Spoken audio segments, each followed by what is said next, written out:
So here I am attempting to film a video using my iPad. My computer no longer works for filming videos. And I'm convinced that it's Windows 10. Just using my old webcam and the webcam software, because I never had any problems until Windows 10 came along. And all of a sudden, I started having problems with the webcam recording software. Some time ago, a friend of mine had kind of created this workaround, but that stopped working as well, probably because I've got some Windows updates on the interim. And I haven't, it's been a little while since I recorded a video, and I was having trouble with recording longer videos, but this last time when I just attempted the last couple days to record using my webcam, generally, as soon as I hit record, the image would freeze and it wouldn't record anything, or it would record for 2 or 3 minutes and then absolutely crash, which never happened before. And I even went to the manufacturer's website and I upgraded the software, updated the software, and it didn't do anything. I'm convinced it's Windows 10. So I have my cracked, broken mini iPad here, and I've kind of perched it on the same kind of little shelf here that my webcam is on. So see how this goes. I know the audio isn't going to be as good because I can't process my microphone into the sound through here, so I just have to use the iPad microphone, which at a distance is not very good. But what I thought I would talk about is seasonal listening. Now, if you've watched any of my old videos, you may be aware that I've got this weird kind of association with certain types of music, even certain groups or musicians that are tied to specific times of year. I don't know why that is, and this is something that only a real music nut might understand. And especially somebody like me who's been listening to music for, over 50 years, incessantly listening to music, I mean. And it just seems to grow over time. So, I have certain artists that I associate, or types of music, with like the wintertime. I think of electronic music. Not because I think of electronic music as cold, but there's a stillness to the winter when the weather's really cold outside. Even if you take a look outside, or you go outside, even in midday in a lot of cases, as populated an area as this is, it's very quiet in a lot of cases. That's because people don't want to go out because it's so cold. And there's this kind of weird stillness. And I associate that stillness with a lot of electronic music, especially certain types of electronic music, maybe certain artists. So I find myself in the wintertime, even more so than the rest of the year, being drawn to listening to a lot of electronic music. Now, here we are in summertime. I don't like summer. I despise summer, as a matter of fact. I wish I could just wipe it out completely. I dislike summer so much that it absolutely ruins my enjoyment of spring, because when spring comes, I'm always anticipating getting hotter and hotter and hotter. Oddly enough, and I do have, again, a lot of artists and types of music that I find myself being drawn to listen to in summer. And in a lot of cases, it's the only time of year that I listen to a lot of this kind of music, oddly enough. And yet, the association I have with summertime, with these artists, or with this music, isn't negative. So I have this kind of mental imagery that goes through my head when I'm listening to any of the music that reminds me of specific seasons. And that imagery for summertime, despite the fact that I dislike summer so much, it's not actually negative. The imagery, when I listen to the quote-unquote summer music or summer artists, is actually to kind of mental images of, these big open grassy fields, and even in some cases places I've been, places I've traveled to. And that imagery is pleasant, it doesn't include like the heat and humidity kind of thing. So it's nice that, even when I have artists that remind me of the time of year that I don't like, it's not actually a negative thing. The associations I have are generally mostly visual images in my head that I hear when I'm listening to certain types of music. And there's a few artists. I know there's one for the Yellow Jackets is one. It's a summertime listen for me. Now there are periods. There have been years when I've listened to them at other times of years. There's no doubt about it. But I definitely know, and I've seen and observed in myself, that there are entire periods of 3 years or so in a row, consecutively, where I didn't listen to any Yellow Jackets music at all, except in the summertime. Something happens when the heat and humidity really sets in, that all of a sudden, I don't know why, I get the desire to, I haven't listened to Yellow Jackets for a while. And I start listening to them, and I get a thing with listening to them. And a lot of years, that's the only time of the year I find myself listening to them. And it's always interesting to me, and I don't consciously think of these things. I generally, like most people, go with, what do I feel like listening to now? And sometimes I'm just listening, a lot of times you just listen to something that you recently picked up, which has maybe no ties to the season. And there's definitely artists that you listen to when you go on tangents with listening to them, or that you listen to all year long. That's not tied to the seasons. But I found myself recently kind of surprising myself, because I started listening to, I'm not a huge, despite the fact that I've got like hundreds and hundreds of compilation albums by artists, I'm not a huge fan of compilations. They serve a couple purposes. One, they're a great introduction to an artist, especially in the jazz world, because the jazz guys have these long careers, sometimes 50 years of recording, and it's like and hundreds of albums. I think of like a Miles Davis or somebody like that, and it's like, where do you start? What do you pick up? Or anybody, even much lesser known artists.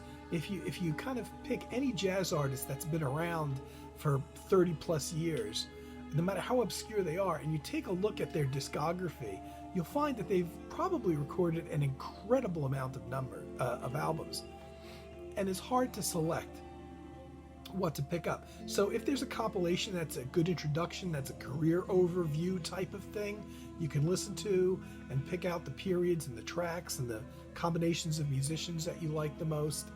So compilations can serve that purpose as a good introduction. For me, I'm a bit of a completist, so when I really, really love an artist, I'll buy compilations such as the ones I'm about to show, even though I have all the material that's on the compilations anyway. They don't have any necessarily rare material. And then again, some compilations have a track or two that's unique to that compilation, and as a completist, you have to pick it up, kind of thing. Now, the one thing that I just recently discovered listening to these again is that for the last few years, even though I've always listened to these albums at any time of year, I've noticed that the Ecm Works Compilations, these came out right at the start of the compact disc, right around 1985. Initially, in America, these were only available on cassette and CD. And the way that they were advertised by the American company that released them at the time, which I think was Polydor, was that they were showcasing the sound of the compact disc, and largely because the albums that these are drawn from, with the compact disc being new at the time, they couldn't take all of their back catalog and release it on CD within a year or two or so. So they thought, instead of maybe just picking one specific album by an artist or two, that they would do these kind of compilations. And most of the compilations span a period of about 10 years for all the artists. Generally start in the early 70s and go to the barely touching into the 80s. So they're not, it's not like a 30-40 year career overview on a single CD. And in a lot of cases, they're not even the best choices. But the reason I found myself listening to these so much is because I'm really familiar with all of these artists. I have all of the albums that these tracks are drawn from for the most part. If not, there might be one or two albums I'm missing in the collection. But specifically the thing with ECM, and I've noticed, is that the way they record their albums, and certainly all of the material drawn from these was done in the specific process that they had in the 70s and 80s. They still do it for the jazz albums. I don't know about the classical albums so much. Where they record all their individual albums in a period of 2 days, 2 consecutive days. So what happens is you get pretty much the same lineup, whether it's a solo piano album, it's all solo piano, or there's a band, of 3 or 4 backing musicians. It's the same musicians on all the tracks kind of thing. Versus a lot of albums and record labels that record over the period of months. So there can be different musical combinations on that album, simply because it might have been recorded over a couple years even, or a period of months, a whole bunch of different sessions, maybe different musicians coming in different sessions. In the case of pretty much all the material that's drawn onto these Works albums are taken from these albums that were recorded in 2-day sessions. And they create, like I said, even though in a lot of cases they're not really the ones, all of the tracks that I would necessarily choose for a compilation. Pat Metheny one is pretty good. This one, Volume 1, there's a Volume 2 as well. But the best one, I think, is the Chick Corea Works, which actually, this made me pull out and listen to all of the original 7 or so albums that they draw the material of this from. This one in particular, I think, is the strongest one with the best selection of tracks, even though it's like 47 or 48 minutes long. The interesting thing with these is I was talking about the way ECM records and how all the individual albums have pretty much the same lineup for that album because they're recorded in this 2-day period. So sometimes you don't know what you want to listen to. Like you might want to listen to Terry G. Ripdale album, but maybe you don't feel like listening to an album that's got the same combination of musicians on all the tracks. Or Keith Jarrett album, which he's, done a lot of completely solo albums and group albums both. I find these are good for when you're in the mood for, I want to hear a Jack DeJohnette album, but I don't know which one. And so you put these on, and because they're drawn from different albums, they have different combinations of musicians on there. So it's more of a varied listening experience if you're in the mood to hear a musician, but maybe you don't want to hear him in the same setting. And it just dawned on me, because I was just listening to these the other day again, that probably for at least the last 3 years, I've been pulling out these Works compilations and listening to them a ton in the summertime. And now I'm starting to create this mental image of these being summertime albums.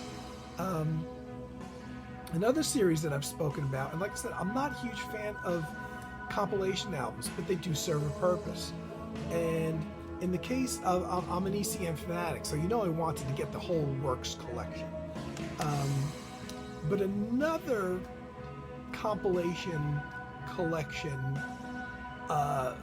that I'm a fan of, which I don't have all of because there's probably 40 of them or more, and I've spoken about these before, is the Compact Jazz Collection. Now, this is Art Blakey. Now, this, even more so than the ECMs, are good. I have Art Blakey on LP, but right now, I think this is the only CD I have by him. And I love this. This is Verve. Verve is shameless in the number of compilations it's presented over the years, though. I think they've done more compilations by their artists than they actually have, like, just straight ahead regular albums by. They're constantly repackaging and doing compilations.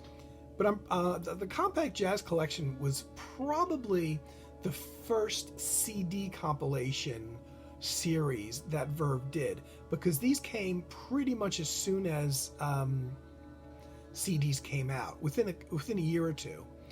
And there's a logical sense to initially picking these up, and that is because you're dealing with mostly artists, or just about all of them, artists that have had a very, very long career with a lot of recordings. Even to this day, what is this, 30, 40 years later now? Some of the albums that they have chosen tracks for on the Compact Jazz series have still not been reissued on CD, believe it or not. In the case of somebody like a Cal Tjader recorded so much in the 50s and 60s and 70s going into the 80s that a lot of his albums, specifically from the 70s and probably early 80s, have still not come out on CD. At this stage, will they ever? Who knows? But it's funny that, there's even a couple tracks on the Cal Tjader Compact Jazz collection that have still not been issued on CD, at least the album in full that they're drawn from. And these, another reason that I'm so in love with these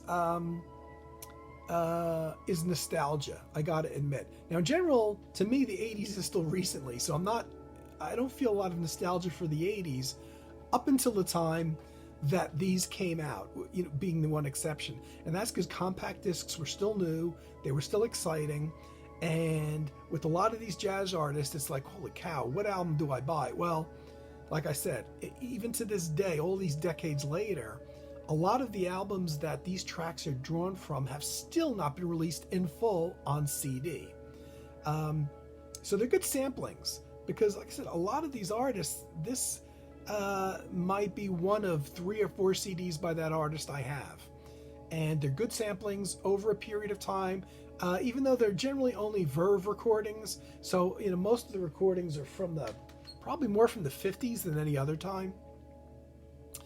And but I remember when these were coming out, in the mid 80s, when these were, compact discs were a new thing, and it was exciting when I would see. There's something about this. This is one of my favorite in general designs ever of artwork for an album. They all use the same kind of off-white background. The same Compact Jazz logo, Verve, is on all of these in the collection. And I guess there was an art director that came up with this idea, which I just love the idea of. One of the reasons I love the series so much is because I love the covers. And it doesn't really stand out in the stands because it's not really that bright like a bright yellow or red would be.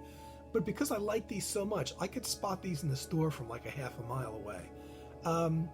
And they always have a black and white photo of the artist surrounded by little like tchotchke things that are mostly in color. And there's just something about the way, and it's more evident on some covers than others, just the way that it sets off the black and white photo, the off-white background, and then the colored tchotchkes and the Compact Jazz logo always being the same. I love the covers on these and the way they did them, and whoever the guy that came up with the idea was, I just love it. Now, I'm only showing some of the ones I have, and you see these are, I guess those are wine corker things to pull out the cork on wine.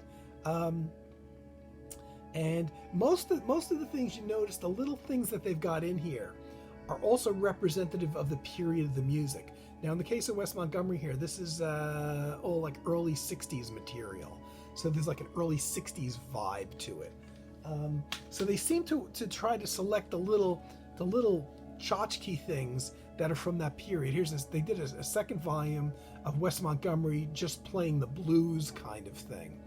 And you can see, these cars look like 1950s style cars, maybe early 60s in some of the cases.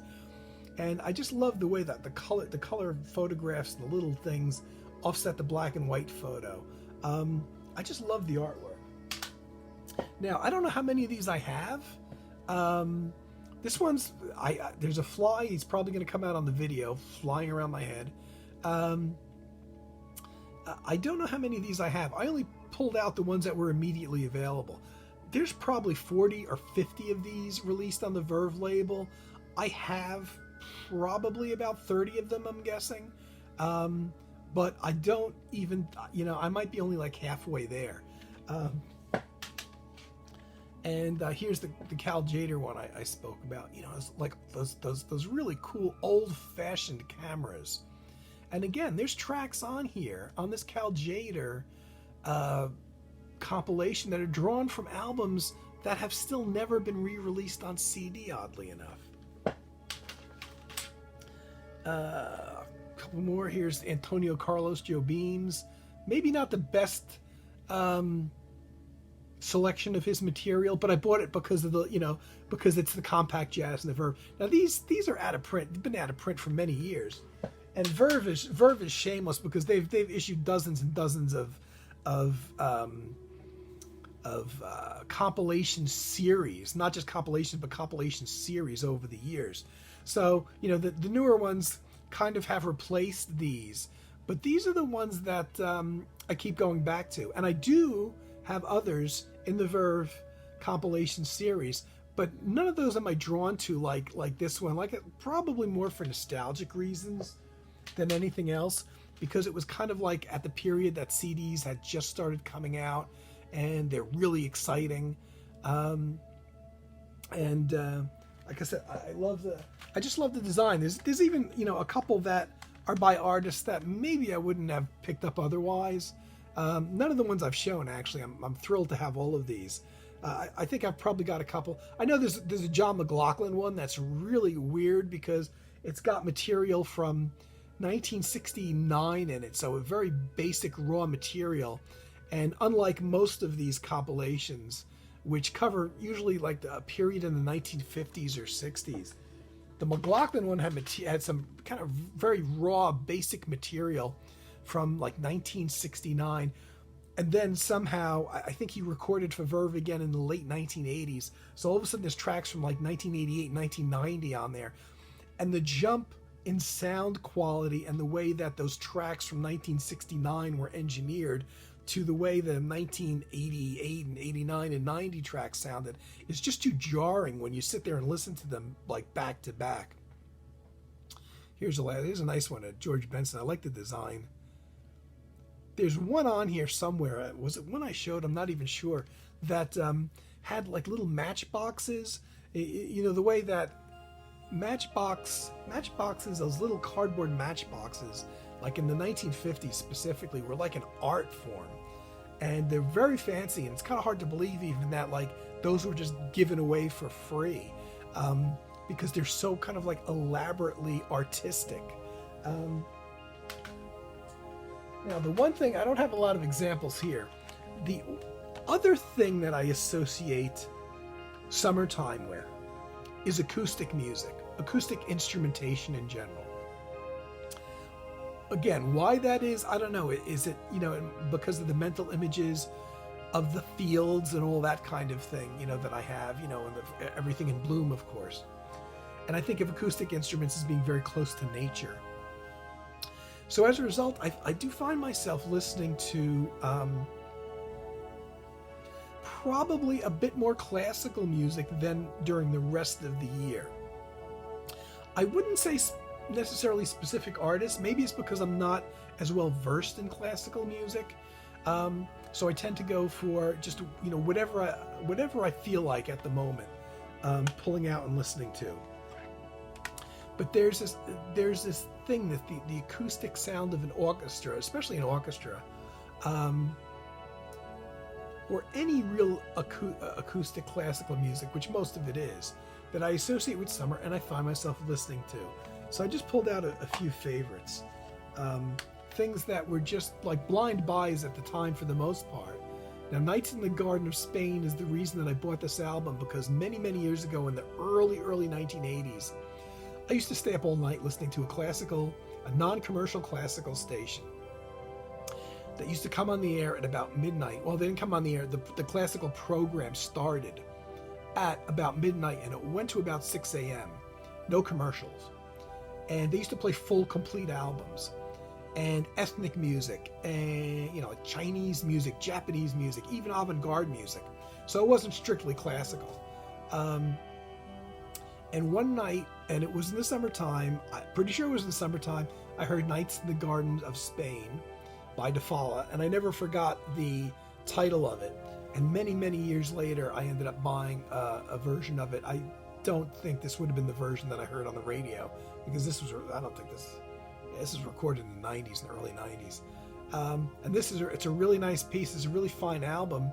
I've already was familiar with Ravel, but not the Ravel piece on here. And it turns out the Ravel piece on here is pretty much as good as Nights in the Garden of Spain. It's really fantastic. It's a great pairing and a great album. And again, it became a summertime thing. I listen to a lot of, when it comes to classical, I do listen to a lot of generic compilation albums where they just have different composers, taken from different albums, by different performers, and there's no, like correlation from one track to the other. So I have a lot of things like this Stormy Weekend classics. And it's not even, a set at different artists, recorded in different years, playing different composers' music. So it's not like, an orchestra came down and recorded a full album, and here it is. It's just a compilation album, but it works. This got, Tchaikovsky on here, Robert Schumann, including people I've never heard of. It's got Ravel on here, but Mendelssohn, Giordani, Naumann. There's a couple others. Boccherini, who I've never heard of. So there's those as well. But just from the title alone, I just dug the title so much, and it kind of created an imagery in my mind already before I even put the music on. And here's a particular favorite. Now this I bought, I think this was a budget thing, which is what made me pick it up. Back in the record store, before you could buy stuff online. This is an album that came out very early in the compact disc era. And I probably took a chance on it simply because it was one of the few budget things available. When CDs first came out, there were no budget CDs. They didn't exist. It took a couple years for those to come along. And generally, I found that when they did come along, they were just generally reissues of older classical things. You didn't see budget releases in, like jazz and pop music so much for quite a while, until the CDs were well established. And I bought this solely on the funny thing is called Clarinet Fantasy. And again, this is two set musicians. So this was an album that's not a compilation. It's a pianist and a clarinet player choosing some various works by Weber, Schumann, Rossini, those three guys. And so it's almost like a concert would be from these, from a piano. I believe these guys are Russian too, because I believe this was recorded in Russia. I wasn't familiar with either of the musicians. And it's strange that I bought this album because I am not really a fan of clarinet. I am not really in love with the sound of the clarinet so much. Something made me buy it. And oddly enough, it's one of those CDs that I listened to over the years. I bought this in the 80s, and I'm still listening to it. They got it just right.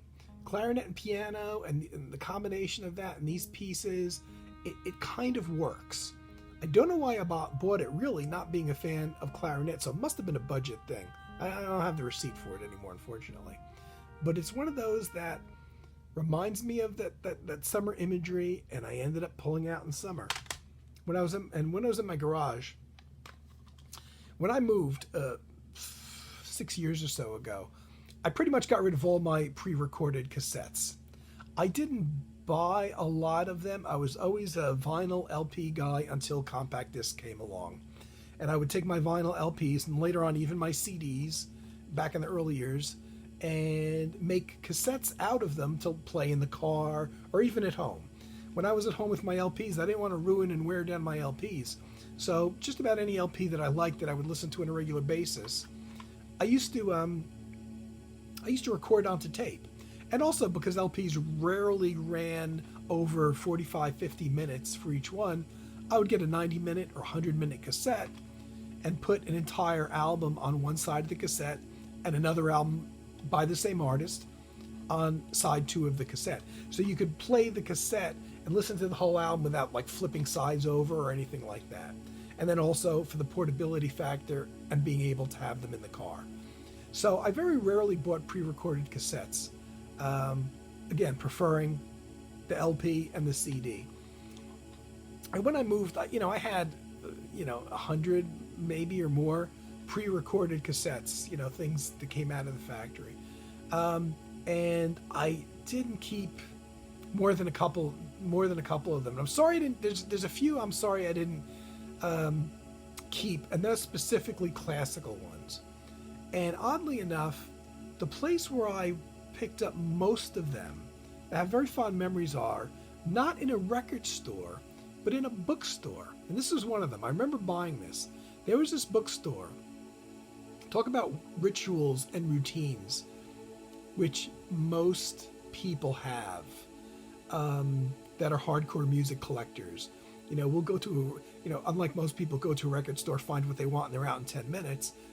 We go into record stores, or at least used to go into record stores, and you'd be there for 4 hours thumbing through everything. There was this bookstore that was a little family-owned thing that was around for about 50 years. And it was on the next town over on Main Street. Main Street was the shopping street. And as the years went by, Main Street got kind of sleazy, and most of the shops closed, and fast food places went in their spots, and it became pretty much just about all fast food and like hair and nail salons, that kind of thing. And not a whole lot of retail shopping, no closed stores anymore or anything like that. However, until maybe 10 years or so ago, there was this family-owned bookstore that was on 2 levels. That it was all books. They didn't have a big music section. They never had LPs there, but they had this tiny budget cassette section. And being a music fan, after I would first go through all the book sections and pick out anything, and the last stop I would always make would be on the main floor, where they had this big open thing full of cassettes, sitting like face up like that so you could read the titles. It wasn't just them thrown on top of each other. And so you could flip through them fairly easily. And they were all budget cassettes. And I should have kept, simply for the memories. I remember one of the others I have, which I thought I kept but I can't find, is Liszt, the classical composer. Liszt had this group of compositions called Transcendental Attitudes. And I remember buying that, and them not being surprised that they were not as transcendental as I thought. I was expecting kind of mellow, laid-back things, and they were very vigorous, kind of wild things in some cases. But I can remember, a lot of these budget cassettes. They're all classical. I think classical was pretty much the only thing I bought there, and maybe was all they had. This is one of them, though, and I just have very fond memories of it. And all these pieces, I would probably look for, if not the same exact album on CD now, if I really wanted to hear it. I'm a little sorry I didn't keep more of the cassettes simply because of the memories. Thought I would show that just because I'm also in a classical mode lately, and the one thing is I started listening a bit to, which surprised me. I started jumping back into a lot of avant-garde music I haven't listened to in the last few years, and I listened to a couple online Cecil Taylor solo piano things, and I'm really getting into them. And I found that right now my taste seems to be running toward a bit more avant-garde stuff. Like, I'm really digging these Cecil Taylor things I'm hearing. Now, I've only got a couple vinyl LPs from him. I don't have any CDs, believe it or not, by Cecil Taylor. Now I have a wish list with a bunch of them in there, which thankfully are things that I went online and was able to hear on YouTube and got into, and it's like, oh, this is a great album. I got to get this on CD. But Cecil Taylor's not for everybody. But it kind of shows you maybe where my mindset is. I kind of see a lot of the Cecil Taylor stuff. Specifically, I prefer him as a solo pianist without a group. as being kind of like almost like avant-garde classical. I don't really see him so much in the jazz world unless he's playing with an ensemble, in my mind. And the things that I prefer to hear by him are solo piano things. And I just found myself really getting into these, there's one live in Montreux from 1974 called Silent Tongues, and that's the one that I've been listening to the most, which I will definitely pick up on CD. And it's just a live performance, and it's just maybe it's not quite as out there as some of his stuff that I've heard, but he's definitely an acquired taste. I don't know if I would necessarily try to convert anybody to Cecil Taylor. You have to kind of go into it on your own. Okay, I didn't mean for this to run so long, and I don't even know if this is going to work with the iPad and everything, but I wanted to come back. I wanted to get a bit into my summertime listenings, and because I had pulled these CDs off of my shelf, I'm saying to myself, I am not putting these CDs back on the shelf until I record a video. So that's what I attempted to do here. Hope everybody's doing well, staying sane during COVID-19, and that's it. Hopefully I'll be back. Maybe I will, maybe I won't. I don't know. But take care, everybody.